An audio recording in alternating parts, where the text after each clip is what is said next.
how everyone can have a life vision. Just like corporates have a vision for the next 10, 20 years, some nations are not publishing their vision.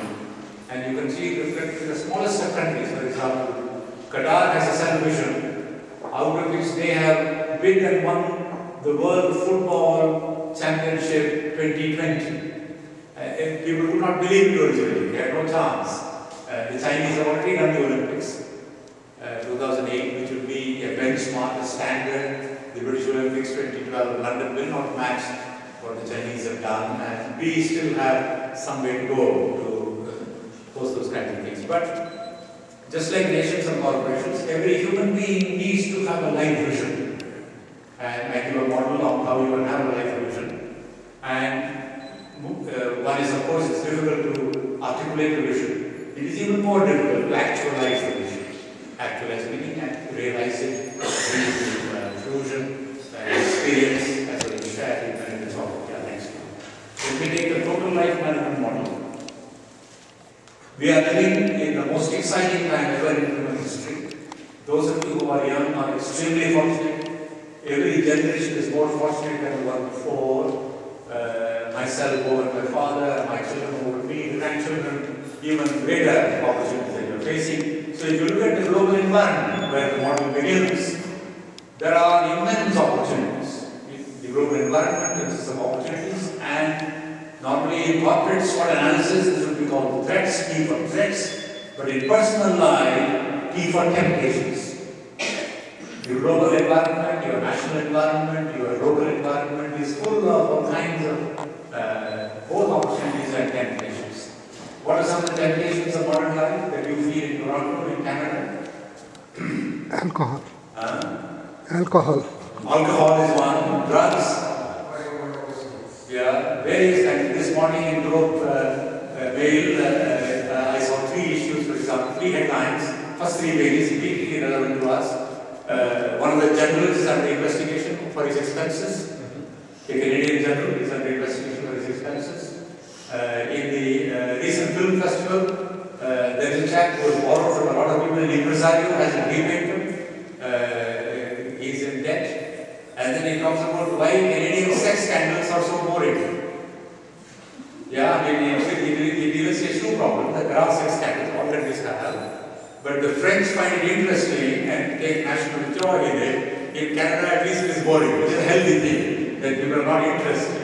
Some of the Indian newspapers are supplemented only on Bollywood gossip. So it's full of temptations. Then the other side, how do you match this global environment? You have to do self-introspection. It's a SW, which stands for strengths and weaknesses. Here I am creating the concept. The self has 2 parts. Your strengths and your vulnerabilities. Whether you take alcohol or smoking, drugs, premarital relationships, promiscuity, various kinds of issues if you take. The vulnerabilities, I think the key question, dilemma of life is that they come together. The plus and minus, the upside and the downside. More opportunities, there will also be more temptations.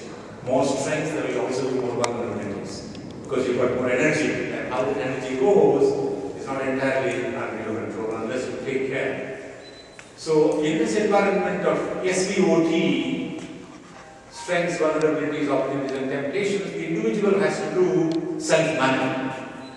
And one key criterion, one litmus test I am suggesting to you, is whether the person's management of opportunities and strengths will be greater than the vulnerabilities and threats. So the seizing of the opportunities and the utilization of strength, OAS has to be greater than VT for good self-management. It is a minimum criteria. The ideal would be 100% OAS and 0 VT. That's not humanly possible. So if you more and more approach it to 70-30, 80-20, then you are moving in the direction of better and better self-management.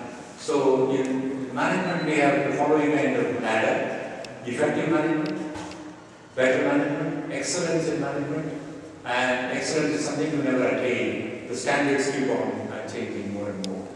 So the self-management involves 2 challenges for the individual. how to optimize the opportunities and strengths, because opportunities also will be many. We cannot go after all of them. One has to make choices. You cannot be like a kid in a candy store wanting everything. So there has to be focus, concentration, out of the opportunities. And similarly, you may have many strengths, and you have to apply the principle of comparative advantage.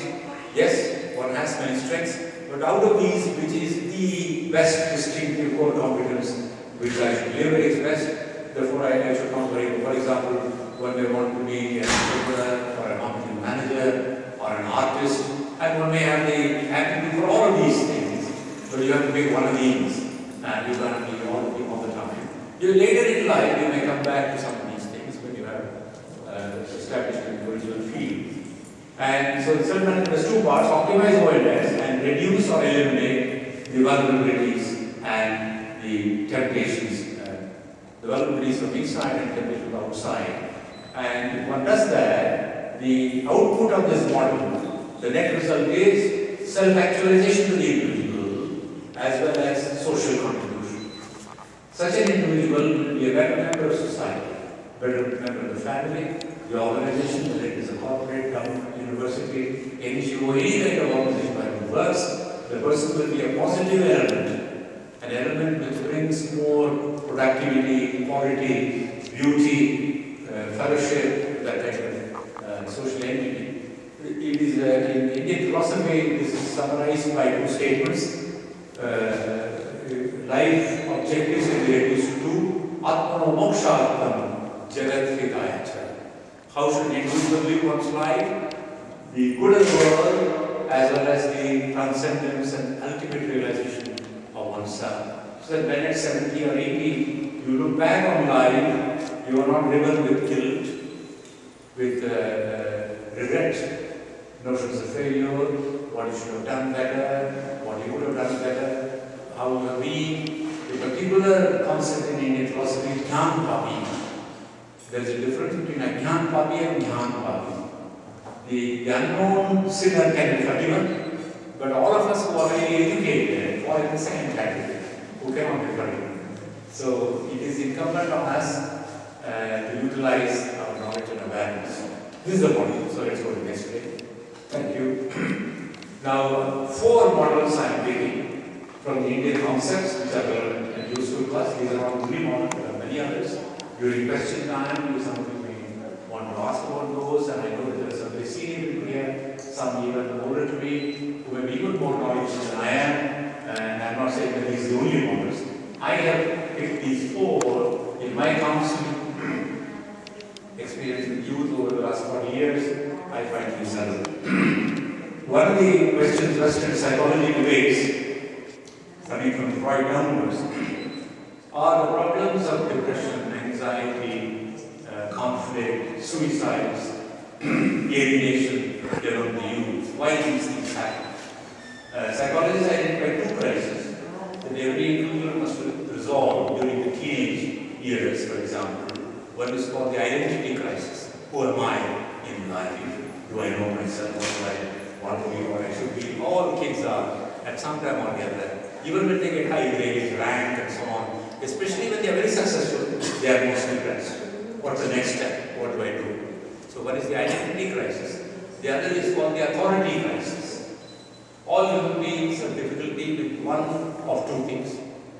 Either to accept authority from parents, authority from teachers, authority from seniors in the organization. Some are all the time argumentative, rebelling. Somehow they feel that I am diminished by accepting authority. This is a very unhealthy state of mind.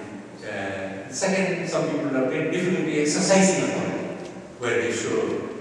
They don't have the personality, the makeup, the qualities. They are guilty about using authority. They are afraid of people where they should use authority. Some of the social problems of all countries come from this kind of what is called arajaka. That is lack of discipline, lack of rule, lack of governance.